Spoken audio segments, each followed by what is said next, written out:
Villagers. Those seemingly harmless NPCs we barely give a second thought. Peaceful little creatures, mindlessly working, trading, and shuffling throughout their 20-minute days without a care in the world. They come across as nothing more than a convenient source of rare items and a little excitement to the game. But what if there's more beneath the surface? Dig a little deeper, and you might stumble onto something far more unsettling.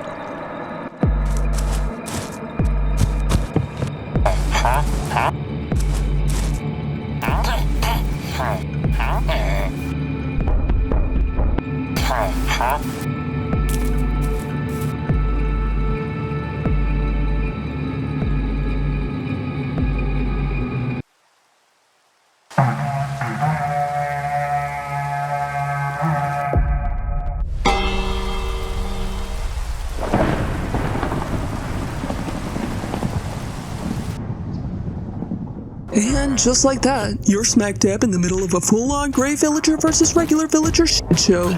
That's when it hits you. What if the villagers aren't as harmless as they appear? Could these so-called peaceful villagers be the masterminds behind every raid, scheming for their own benefit? What if the raids we're so eager to defend them from aren't random at all, but part of a larger, calculated plan? Yup, you heard that right. What if they want players like us to fight for them, to risk everything, just so they can profit off our struggle? And the worst part?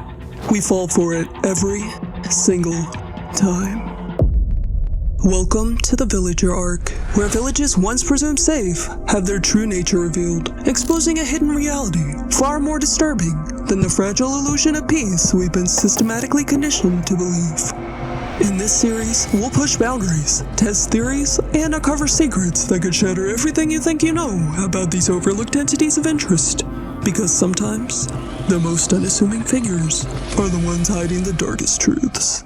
In today's first episode, we'll uncover 3 startling clues that suggest villagers might not just play a role in raids, they might be the ones pulling the strings. By the end of this journey, you won't just question their innocence, you'll question everything.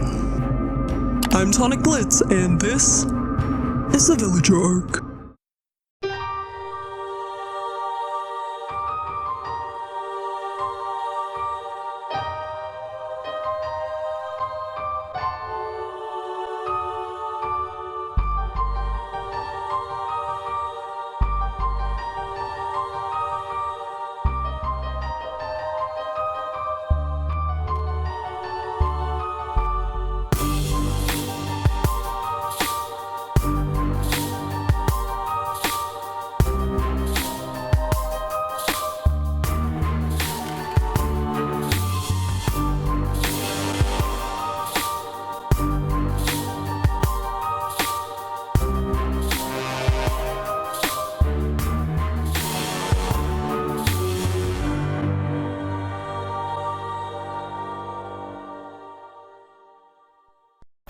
This is a fan-made different series featuring original characters and stories. This content is not endorsed by or affiliated with Tonic, Interest, or Microsoft. All gameplay and creative elements are independently produced for entertainment purposes only. All characters, stories, and creative elements are original creations and not officially connected to Tonic, Interest, or Microsoft. Monsters in this series, unless stated otherwise, are not part of the storyline and also or enhance the game experience. If you notice any modifications not part of the creative mods or Interest itself, they are not affiliated with Interest.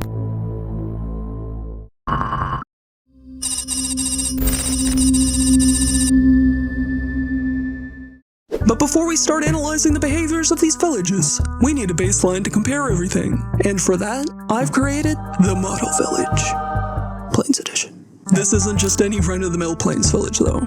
I've gone ahead and added every possible building, decoration, and animal pen variation you can find in the game. Of course, I kept it to 1 bell, because let's be honest, more than one would just confuse these idiots. I went with the fountain blueprint for the central meeting area, one of 5 possible designs, and place the bell right in the middle. The other blueprints, they're still there, but just without their bell, or bells in one case, because for some reason, one of them has 2. The goal here was to create the perfect village setup, where villagers have access to everything they could possibly need. This setup will act as a starting point we can use to compare all future villages and see how they each measure up. For the record, this started as a regular, naturally spawned village. These are the original villagers who showed up here on their own. And don't worry, I made sure to cover my tracks by pretending to be the host of Extreme Makeover Village Edition, so they wouldn't suspect a thing. I've even gone the extra mile and given each villager a name tag while they were sleeping. Yeah, they're labeled. And no, they didn't exactly consent to that part, but hey, it's not creepy. It's her research. Trust me, I'm professional. Shut up. Altogether, we have a grand total of 16 villagers in our model village, one representing each profession, plus 3 nitwits because I'm feeling extra deranged today. Oh, and if you're wondering where I am right now, I'm in the massive lookout tower I built near the village. Just, gathering useful information on them for completely moral and ethical purposes. Totally normal. Absolutely nothing suspicious going on here. Except for you, maybe. I'm still not entirely sure who or what you are. But hey, I'll take any help I can get, I guess. Even if it is painfully underwhelming. Alright, it's go time. Let's think this through though. I don't want just any raid. I need to start this one off right.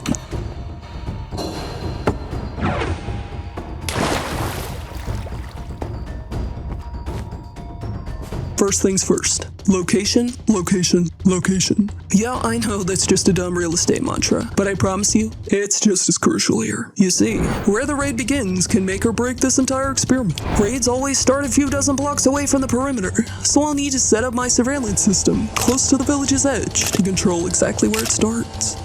Now that was some exceptional edging, I gotta say. Plus, I want it within view of my lookout tower. I'll need a clear line of sight if I'm going to observe every move. Next up, timing. Daylight's the obvious choice here. Otherwise, we run the risk of non-raid related hostile mobs messing up our data.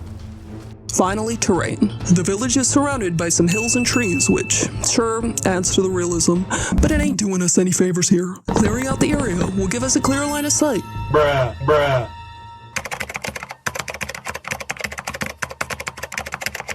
Letting us spot the raiders early and lure them straight into the village by blasting the worst, most ear-splitting non-copyright music I could find.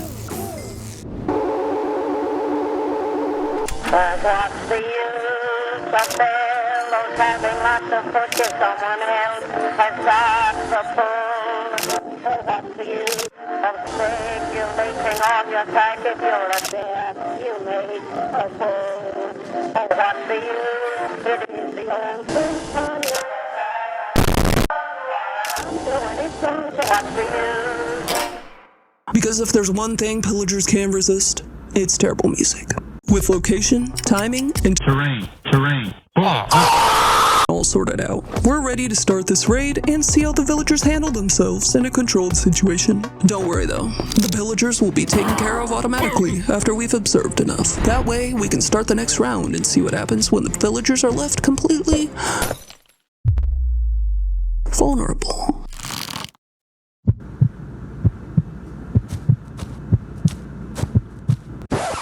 Hey, face!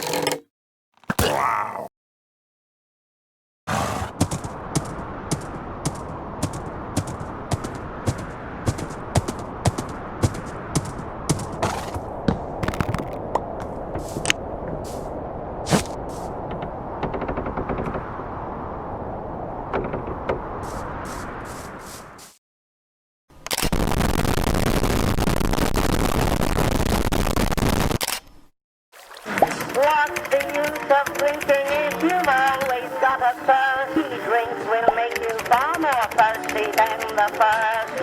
Seems life's one great conundrum which we all Bruh. the seeming all the since the days of yore.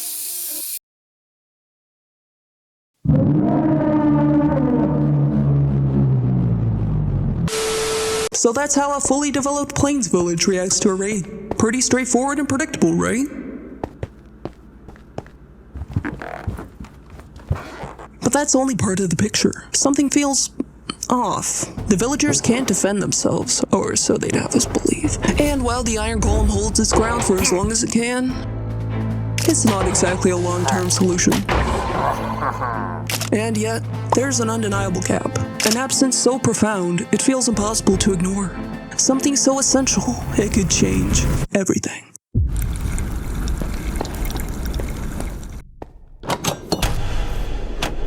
The Defender. Us. We confronted the pillager captain. We received the bad omen effect. And technically, we're the ones who triggered this whole mess in the first place. If anyone should face the consequences, it's us. That's where the Opportunists Village comes in.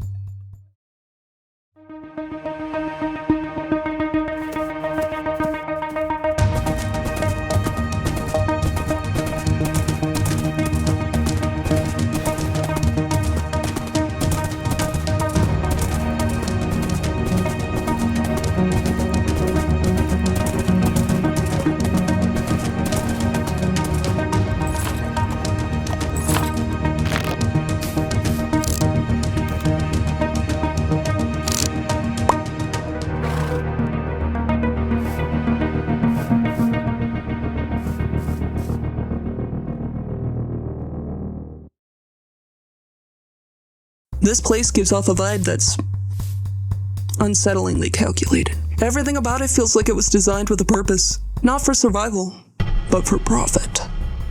There's an unsettling precision to the layout of this village. Too deliberate, too mechanical, as though it were crafted by design, rather than shaped by chance. There's only one obvious way in. A massive dirt path stretching straight into the heart of the village, narrowing as it approaches what looks like a central marketplace. The path shrinks gradually, almost like a funnel, guiding everything and everyone right into the middle.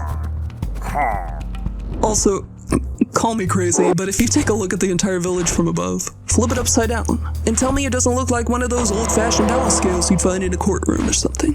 Not that I spent enough time there to recognize it, of course. But it makes you wonder, could this village be symbolizing order? Or control? And if that's the case, who's really benefiting from it? The villagers? Or something else entirely?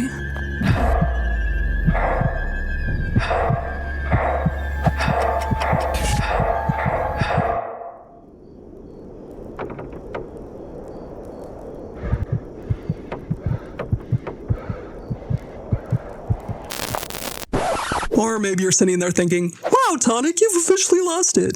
Which, okay, I'll admit, fair enough, for the unenlightened. Like I said earlier, the entire village is surrounded by a thick wall of trees, and behind that are tall, unclimbable cliffs. Well, if you're a villager. But for us, we can just dig into it like this. What? What the?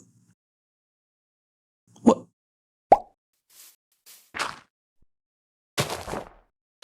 Okay, I'll stop. Now, I don't know about you, but this setup feels way too convenient to be a natural spawn point. As for the profession buildings, they're not scattered all willy-nilly like in most villages. No. Here they're grouped together, neatly organized into what looks like a carefully curated marketplace. Every detail feels planned to pull you in. It's a perfect trap disguised as convenience. Kinda like how stores place high-demand items in the center to make you wander through everything else to get to them. And as for the bell, it's conveniently located right in the middle of the clustered profession buildings. When a raid starts and the villagers rush to the bell, guess what? You're standing smack dab in their trade zone, more likely to buy from them. Now, let's talk about the profession buildings. Most of them are pushed far out to the edges, except for the library. The library sits on the far left, perpendicular to a row of 6 identical houses, 3 on each side, forming a distinct T shape. Meanwhile, on the far right edge, the layout mirrors the left, but instead of a library, there's just a simple 4-bed house. No workstation, no authority figure, just beds. Maybe the librarian, and the villagers in those houses, hold some kind of authority, or possess knowledge the rest of the village either doesn't understand or isn't allowed to know. Oh, and if you're wondering where they're getting their food from, I've got no fucking clue. They don't have any farms. Actually, I lied. There is one. Sort of. But it's overrun with weeds and vines, and the composter is overflowing. Which is weird because, you know, food is kind of important for survival. You'd think they'd prioritize something like that. One final detail, perhaps the camel in the room, because, you know, Minecraft doesn't have elephants. Okay, moving on. Is the piles of chests strewn about the village. At first glance, the stacking pattern seemed completely impractical. I mean, who organizes their stuff like that? Okay, let's not make this about me. But then it hit me. The placements are an exact replica of the hay bale formations you'd find in Plains villages.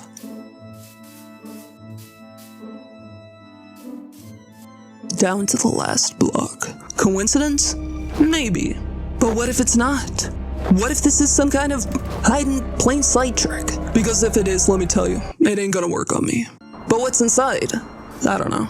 Should we check it out? No? Too bad. We're doing it anyway.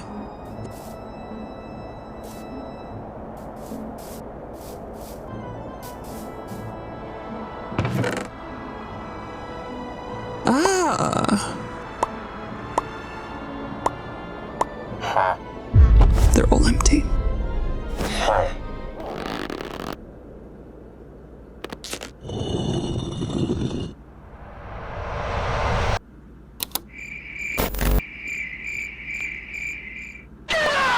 Oh, shit. So let's go ahead and run this test again, but this time, we'll be right there and on the action, facing the raid horn on, to see what really unfolds when we play Hero of the Village. Okay, I killed the pillager leader.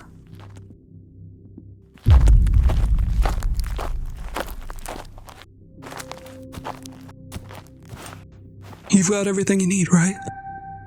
These poison arrows, handmade, premium, Tonic approved quality.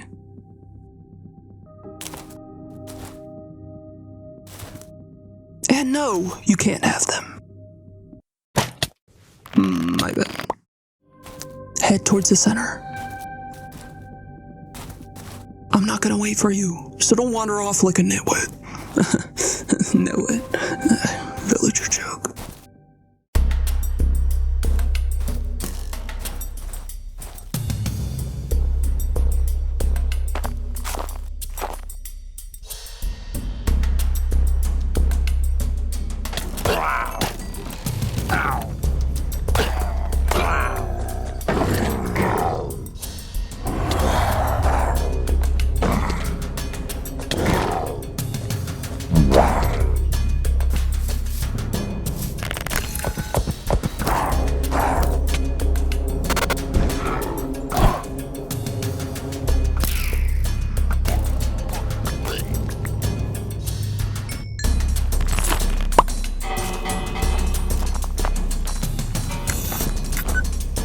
Look at that!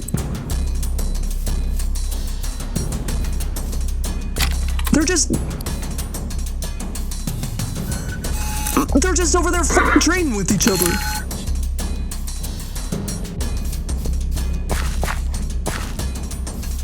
You've got to be kidding me!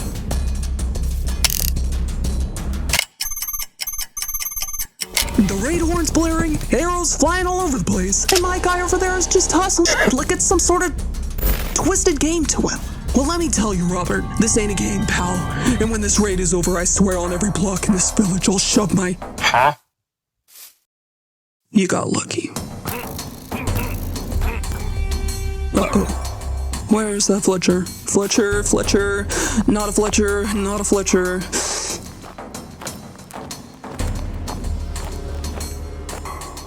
Definitely not a Fletcher. Yeah, I get it. Stay useless, Discord mod. Aha! There you are. Now give me some arrows. 4 emeralds for a stack?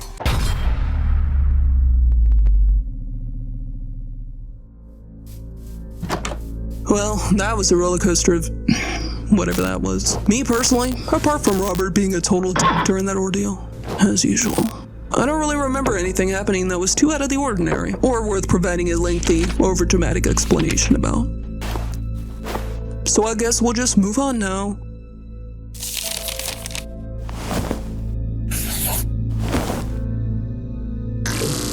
Wait, what? Is this some kind of joke?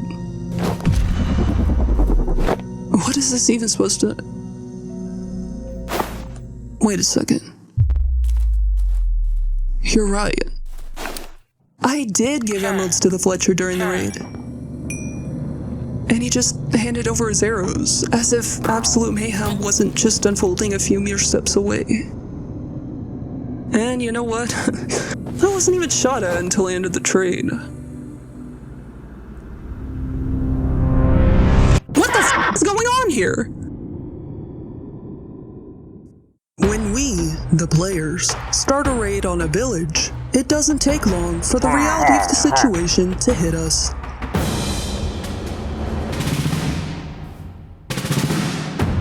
We're woefully unprepared. The need for extra supplies becomes almost immediate. Armor, weapons, food, potions, you name it. Everything essential to survive the impending attack seems just out of reach. And yet, guess what? Conveniently, these villagers always have just what we need. At first glance, you might think, how considerate of them to think of us during our time of need. But let's pause for a second. Really think about it. In the middle of an invasion, one that threatens their very lives, their homes, everything they built, you'd expect these villagers to be in hiding, trembling behind locked doors, too terrified to even think about bartering. But no, not these guys. These villagers are different. They're out there standing calm and steady at their profession blocks, ready to trade at a moment's notice, offering up their most precious supplies without so much as batting an eye. And that's where it starts to feel wrong. It makes you wonder, are they truly afraid? Or is there something else going on? Because think about it. By keeping their trades open during a potentially deadly raid, they're not just helping us. No. They're making sure we're spending every emerald we have, draining us of our resources, while they quietly rake in a fortune. These so-called harmless NPCs, they're profiting off our desperation to save them. Now, call me crazy, but that doesn't exactly scream innocent victims, does it? Could it be that these villagers want these raids to happen? That they're secretly waiting for that horn to blow, knowing full well it's an opportunity to make their colony richer, while we're the ones risking everything to save their ungrateful asses? And before you try to argue, Oh, but they're just NPCs, Tonic. You're overthinking it, Tonic. You have less than 500 subscribers, so stop acting like some pretentious big shot, Tonic.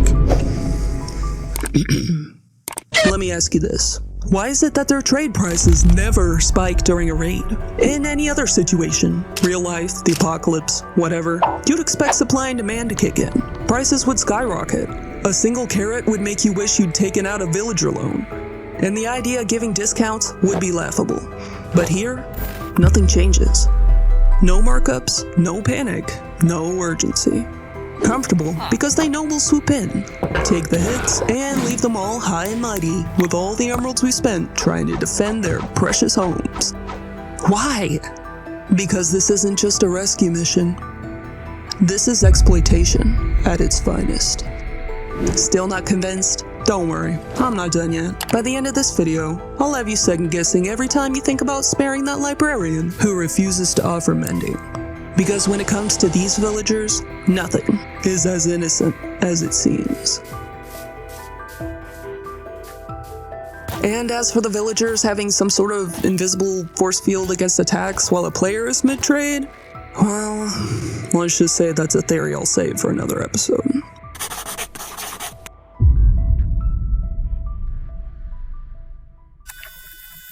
The Reclusive Village. Well, since we've already established ourselves as the so-called heroes of the Opportunists Village, they're probably a little biased toward us by now. So to keep things fair, and to give my theory some extra oomph, let's venture out and see if we can find some fresh plains villages to put to the test.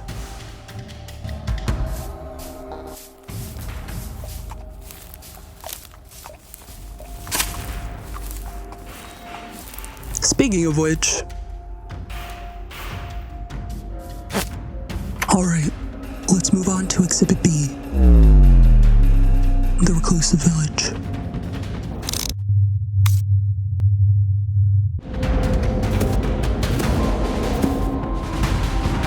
I named it that because nobody here seems to communicate with each other. And all of their houses are spaced apart way too far to be considered a real thriving community. It was definitely done on purpose. You can still see where some of the houses were originally. Little house-shaped dirt patches scattered around, marking spots where they used to be clustered together. Back when this place probably felt like an actual village.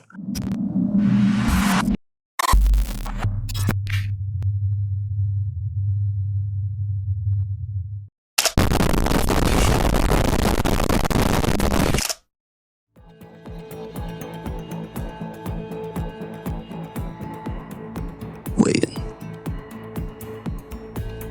Is it just me, or is that house kinda lopsided?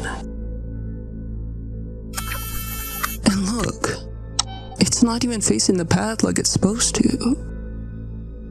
Who designed this shithole? An overconfident modern artist who just discovered free will?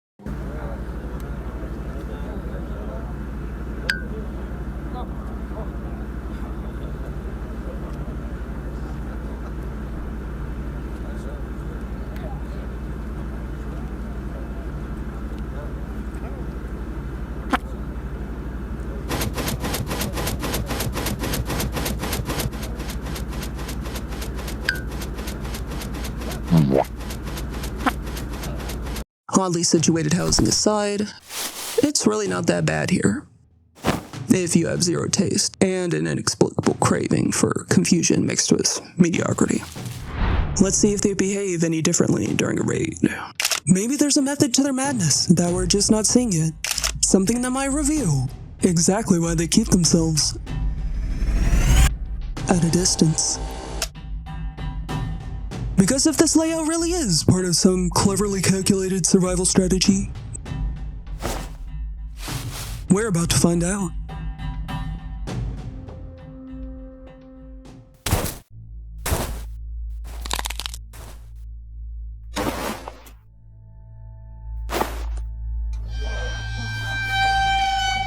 Shut up! My God! Do you want to get us all killed? Huh?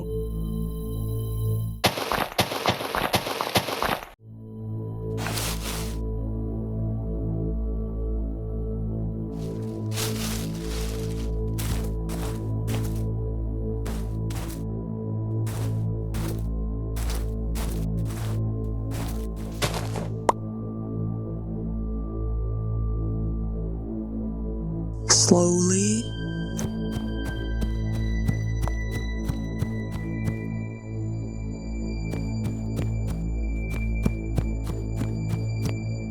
Slowly.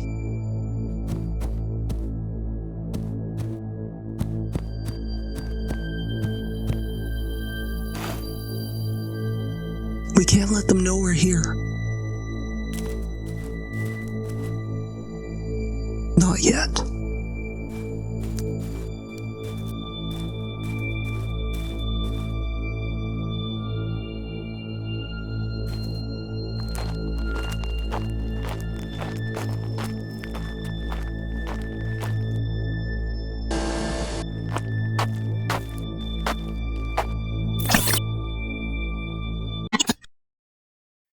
Oh, great.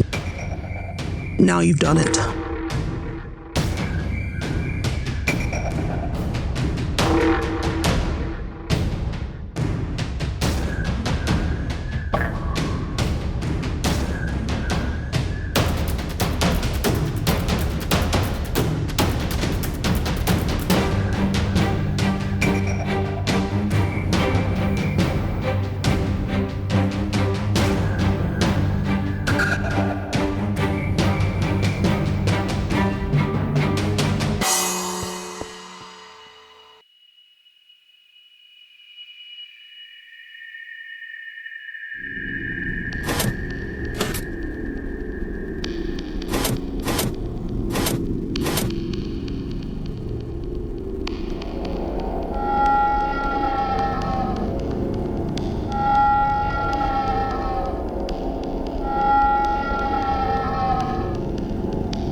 you're seeing this, right? Tell me this isn't just me. Alright, they're just weird. That's all. Really weird. Notice how, before I was even within range of the village with the bad omen effect to trigger the raid, one of the villagers was already rushing towards the bell. Not walking, rushing. And then there were the others. They weren't panicking, weren't running to their homes. No, they were just standing there, motionless, silent, staring menacingly. At the time, I didn't think much of it. Maybe they were just glitching out or some sort of bug. But then I reviewed the surveillance footage. Yeah, that was pretty fucking terrifying. And here's the thing. I don't remember anything like this happening back in the model village. Do you?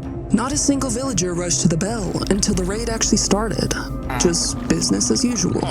But here, this village isn't just reacting to the raid. They're on high alert long before I even step foot inside the perimeter with the bad omen effect. Have they been through raids before? No, that's not possible. A raid can only begin if a player initiates it with the bad omen effect. Are they always this paranoid when a player shows up? Maybe. Or maybe they're expecting something bigger than a raid. And whatever it is, I don't think it's good. The bell. It's more than just a warning system, isn't it? Villagers can't even see beyond 64 blocks. Most of the time, we can't see that far. Not through all those trees, hills, and buildings. So how the hell do they know exactly when to ring the bell? Are they fucking psychic? And yet, somehow, they always know. They know when to ring the bell. They know when to hide. And they know, with unsettling accuracy, exactly when we'll show up. Not just when the raid starts, but sometimes even before. Every time that bell rings, what do? We drop everything, whatever we're doing, wherever we are, and run straight to them. That sound, it feels more like a command than a cry for help. What? Stop looking at me like that. Hey, enjoying the video so far? Cool. Now do me a favor. Click some buttons. Like, subscribe, ring the bell, leave a comment. Be the unsung hero of the Tonic Blitz Village. So what's the downside? There isn't one. And now we have Exhibit C, the Dispersed Village.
Is it just me, or is this place especially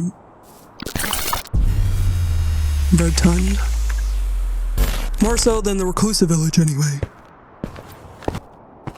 At least that place had a reason for its circular design.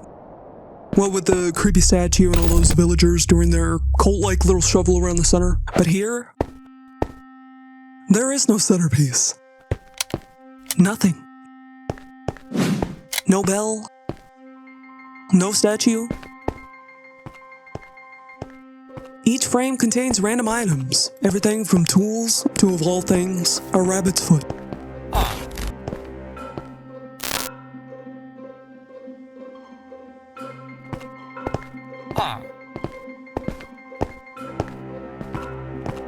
And they're all rotated every which way. No discernible pattern, no rhyme or reason. My only guess is that these are placeholders, left behind as if the villagers trust, that a storage building will simply materialize out of thin air one day. I gotta say, I've never seen anything like this before. I have a strong feeling this has nothing to do with raids anyway, and this episode is about raids, not whatever the hell this is supposed to be. I don't see any bells contradicting me. Do you? No? Good. But if one shows up, maybe you could use that voice you never seem to shut up with. You know how villagers are. Always cooking up something that makes absolutely no sense to anyone but them. Still, it's worth keeping an eye on. These little quirks always seem harmless. Until they're not. What? Did something happen? What is wrong with you today?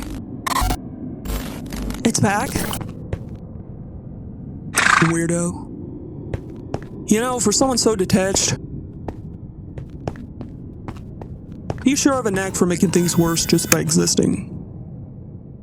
We need to find the bell. There has to be one. Somewhere. Huh, seems like everyone's got a task to keep them busy. At least they've got that going for them. Alright, whose fever dream manifested itself into my world again? Because this is on you.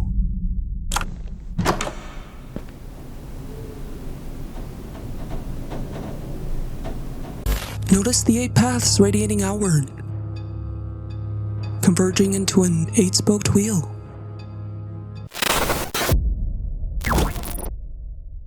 Each spoke guiding you to its destination, a house, a purpose, a role to fulfill. But where do these paths truly lead? And what price is paid to walk them? Well, yeah, a house. That's obvious, isn't it? Maybe try aiming higher next time.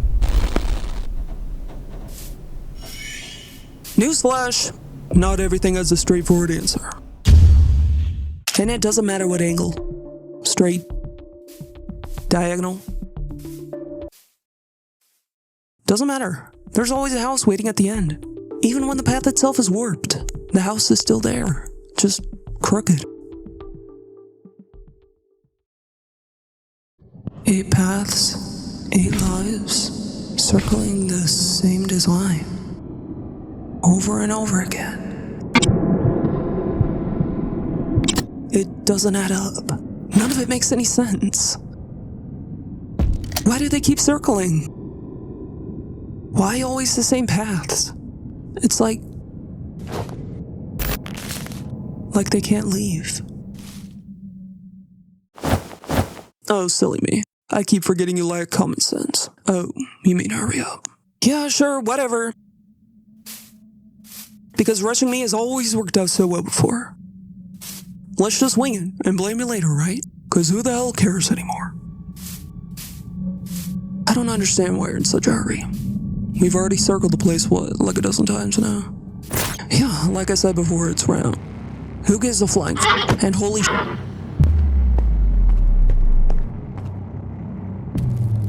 That's the most pathetic excuse of a circle I've ever seen. It's a crime against geometry. You seriously need to work on your craftsmanship. Because this is embarrassing. And besides, what use is a shape if its center denies its meaning? A center without meaning gives the peripheries all the power.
Well, apparently you don't need a bell in a village to trigger a raid. So let's just bring in the bad omen effect, I guess. Because for some reason, these guys are gonna know exactly what's happening. The bell's not here, and yet, it might as well be. They'll act as if it never left. The absence of the bell, it changes nothing.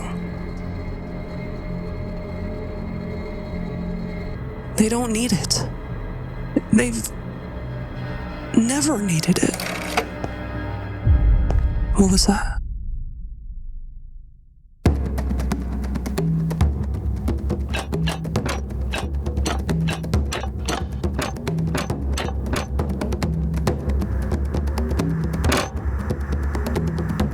Nitwits.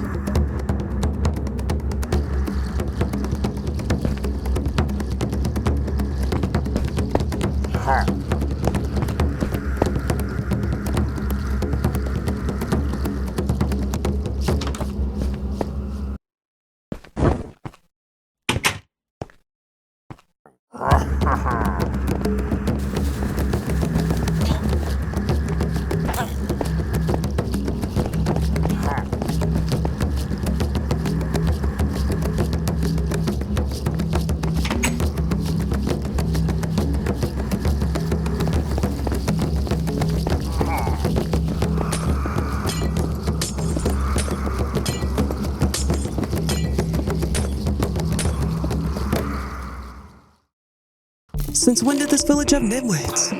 Let alone so many of them. We looked everywhere before. There wasn't a single nitwit in sight. Where did they come from? And why aren't they inside with the others? Well, sure, they're expendable. I mean, look at them. But only I get to decide when and how they get used up, not anyone else. And especially not you. Now's our chance to gather our thoughts.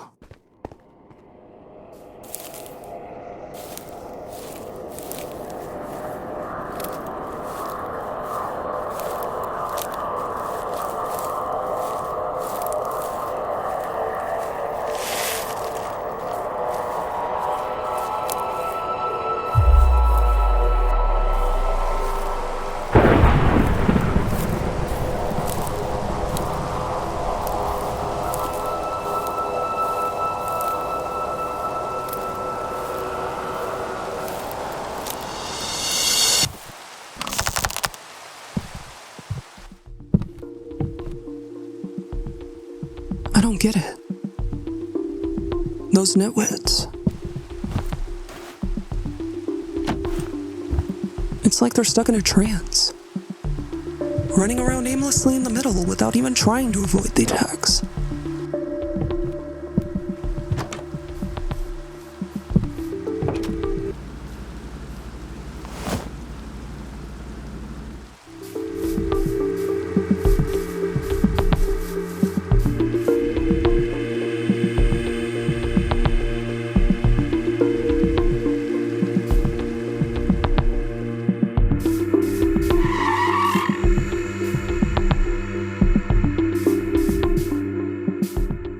Hey, buddy!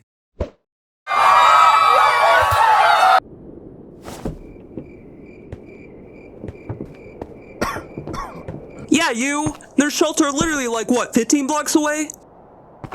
Do you not understand how doors work? No?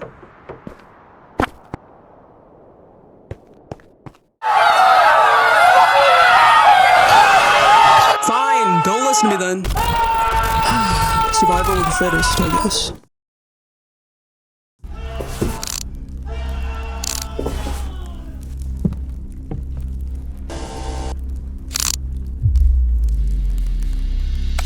Is that?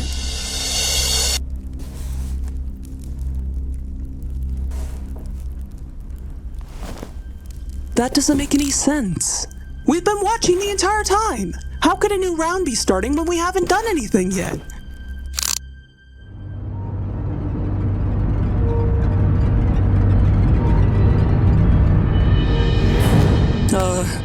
Do you remember seeing an iron golem when we were down there? 'Cause I certainly don't. If this golem was a natural spawn, it should have been here long before the raid got this far. And wouldn't it have taken some sort of damage by now? Unless it was never meant to be seen at all. We gotta get back down there before...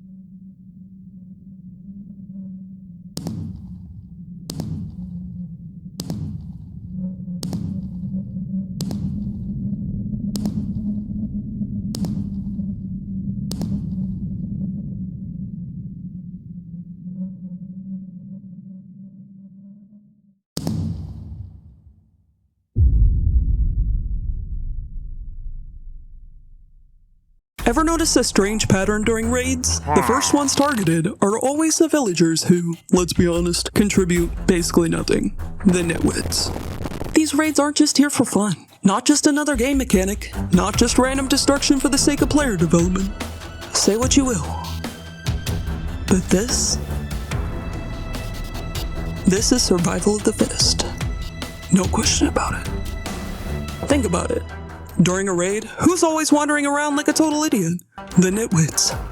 The unemployed. The ones who don't contribute to the village's economy. You know, the expendables. It's bait. They're bait. The weakest links, offered up first to distract, to delay, to ensure only the strong survive. By using raids to eliminate the ones who consume without producing, nitwits, ne'er-do-wells, villages reallocate resources like food, housing, and safety to their most valuable members. After every raid, the village emerges stronger. A leaner marketplace, more profitable trades, fewer mouths to feed. It's efficient, cold, ruthless even, and, undeniably, effective. They survive by any means necessary, and when it comes down to it, all that is villager must retrograde if it does not advance. You see, raids are actually beneficial to them. The truth is, villagers don't just endure raids because they have to. Whether it's a way to weed out the weak, a method to hoard their strength, or a means to keep us coming back, whatever the reason, it's never as simple as it seems. Because if that's not survival of the fittest, I don't know what is. Ah yes, finally, the armored village. You know, I could have sworn there was a village here. Guess I...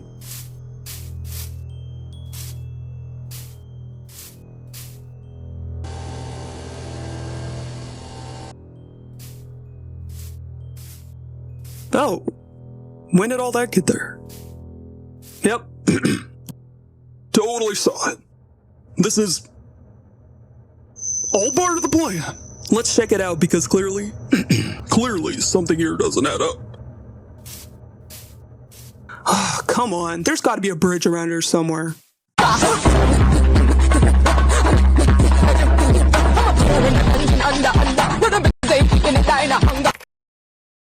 Okay, I got nothing.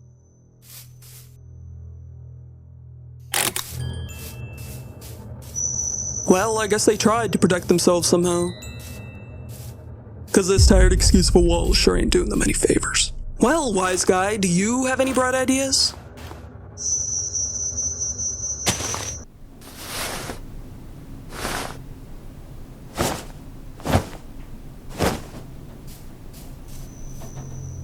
Ah yes, of course. Guess they didn't account for us having legs!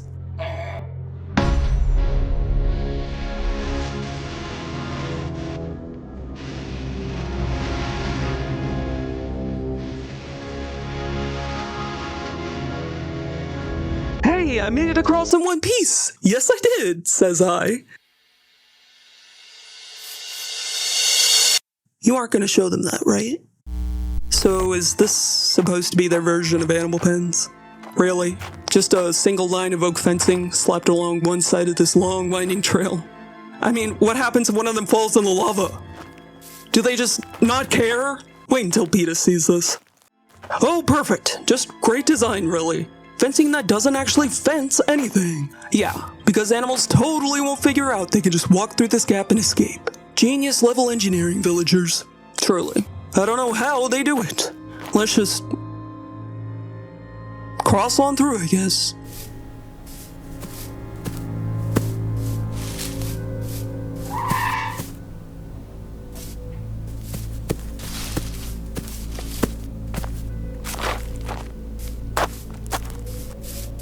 Well, there's where all the Dispersed Village's food is. These guys fucking took it all.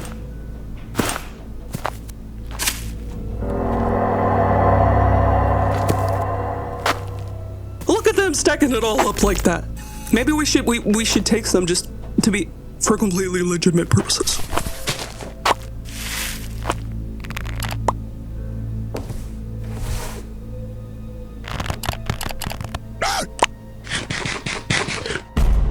Ah yes, works as intended.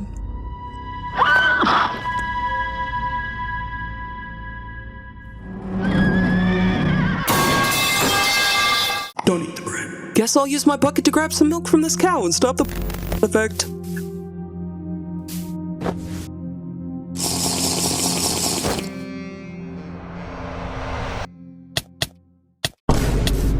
Is everything here just completely broken? Alright, let's see what they're trading. Poppies? Seriously? All of them are trading poppies? Even the unemployed ones? Even the nitwits? Wow, glad to see everyone here is real creative. Oh, but wait, it gets better. They all want the bad omen symbol. That's nice.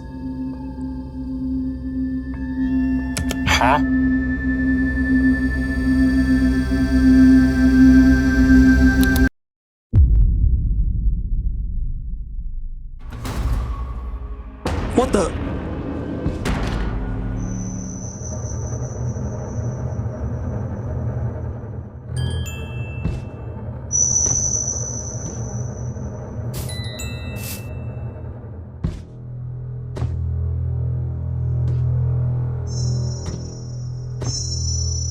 Yeah, I'm never trading with these guys again. Bruh. I know there's still more to the village, but f*** this. I'm out.